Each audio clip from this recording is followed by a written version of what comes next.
Привет! Как ты уже догадался по названию, сегодня в обзоре речь пойдет про беспроводные наушники Vivo TVS 2. И так уж вышло, что по данной модели мнения в интернетах у многих сильно разделились, в примерном соотношении 50 на 50. Одним данные наушники совершенно не понравились, других же, напротив, устроило абсолютно все. Но, как известно, истина находится где-то посередине. Модель очень неоднозначная, и, к сожалению, огромного восторга они не вызвали и у меня, хотя по итогу и абсолютно плохими назвать их я не могу.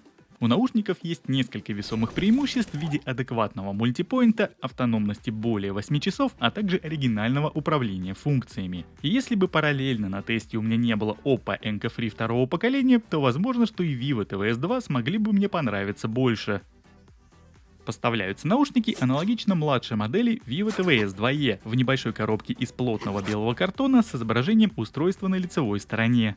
В моем случае 2E были куплены в белом цвете, а обычные двойки в градиентно-синем. Никакой путаницы с цветами у меня не было, какие заказал, такие и получил. Внутри коробки тебя встречает кейс с уложенными в него наушниками, комплект сменных насадок, кабель для зарядки с интерфейсом Type-C и конверт с документацией.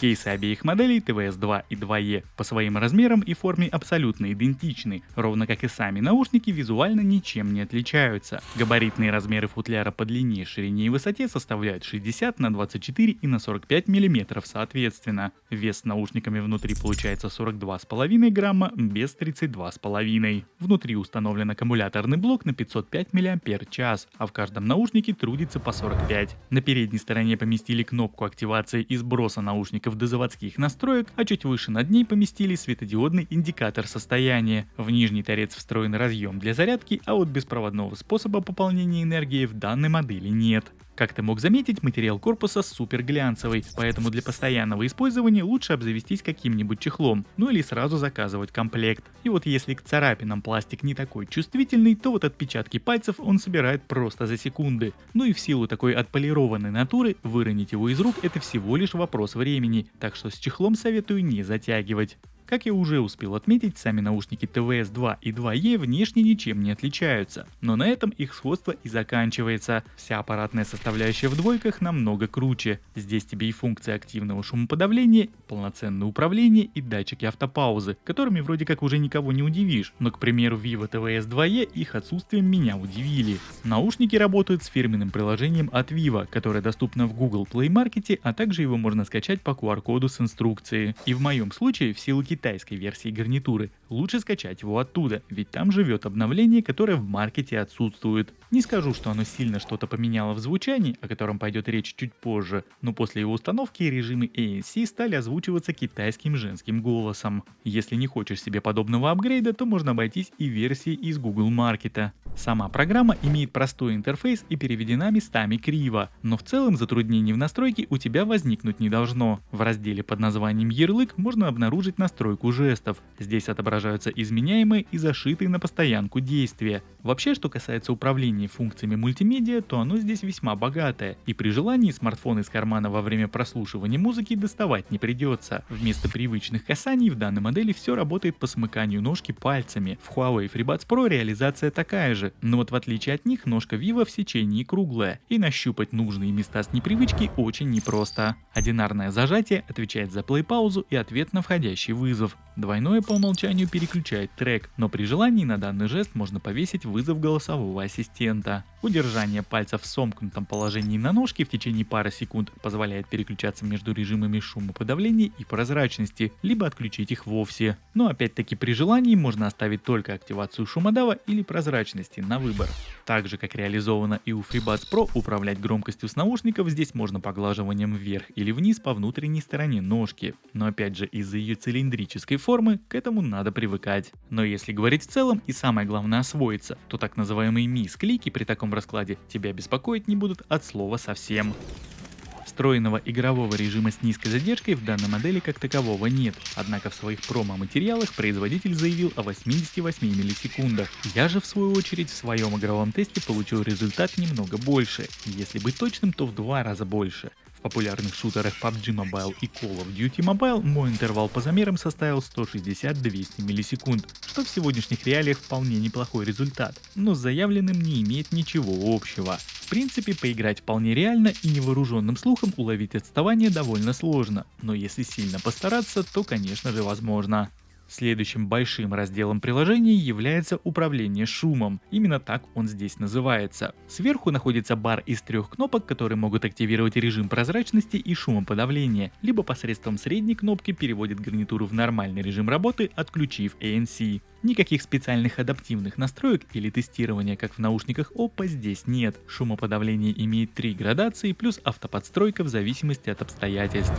В целом по данной опции могу сказать, что работает она не хуже опповской, скорее даже на том же уровне, но это справедливо лишь в том случае, если учитывать стандартные настройки, а не индивидуальные. В метро полет просто отличный, старые и новые вагоны в наушниках не слышно, ну точнее остаются лишь отголоски в верхнем диапазоне, но так работает во многих моделях, и во время прослушивания музыки эти звуки будет не слышно.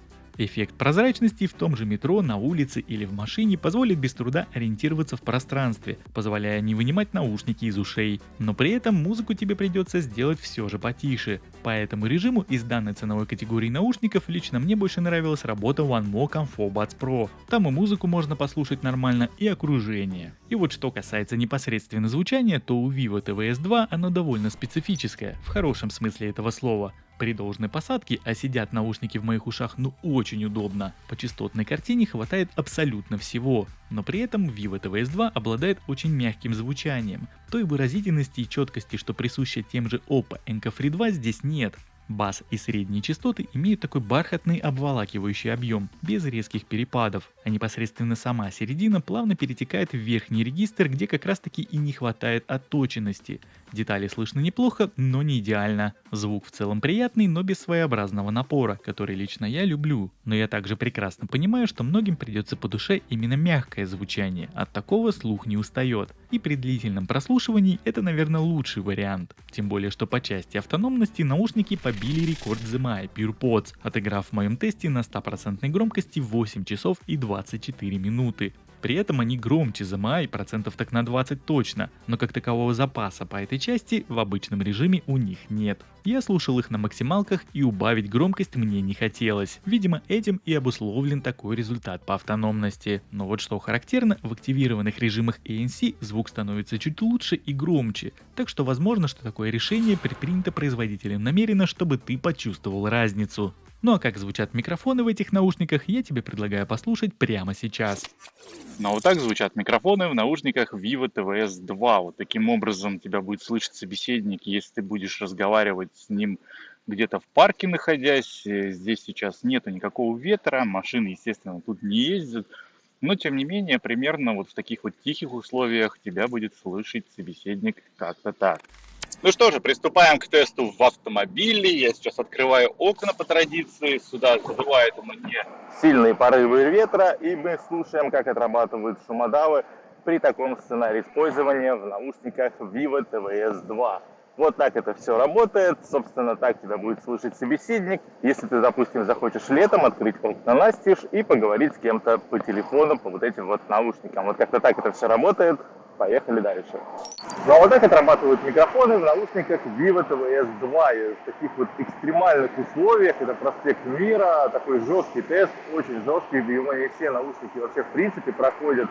Сейчас еще поднялся такой сильный ветерочек, что в принципе даже неплохо. Помимо шума от дороги, очень сильного шума. Здесь я сейчас тебе фрагмент ставлю, насколько здесь очень громкая улица сама по себе вот эта вот. Ну еще и ветерочек сейчас нормально подсбивает. Примерно вот так тебя будет слышать собеседник при вот таких вот условиях использования данных наушников.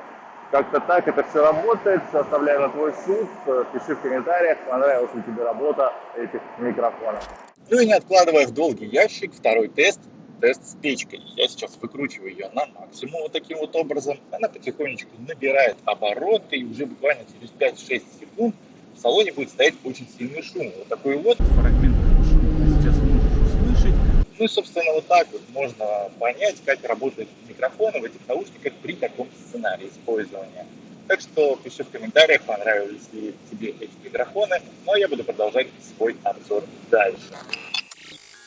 Как и во всех современных моделях, наушниками Vivo TVS 2 можно пользоваться по отдельности, оставив один из них на зарядке в кейсе. За связь отвечает Bluetooth модуль версии 5.2. Помимо всего прочего, гарнитура обладает очень востребованной многими функцией мультиподключения. Наушники могут работать одновременно с двумя устройствами. Их можно подключить либо к двум смартфонам, либо, к примеру, в связке ноутбук-смартфон. В таком сценарии переподключение происходит бесшовно, и во время использования ПК можно ответить на входящий вызов телефона, а затем продолжить работу. Очень удобная, но довольно редкая пока опция в беспроводных наушниках. По стабильности связи Vivo TVS 2 проявили себя прекрасно, по крайней мере с моим смартфоном Poco X3 NFC с Bluetooth 5.1 на борту. Они замечательно преодолевают расстояние в 10 метров от источника и могут даже больше. Также не могу не похвалить их и за работу в городе. Сигнал стабильный и обрывов за время использования я ни разу не ловил.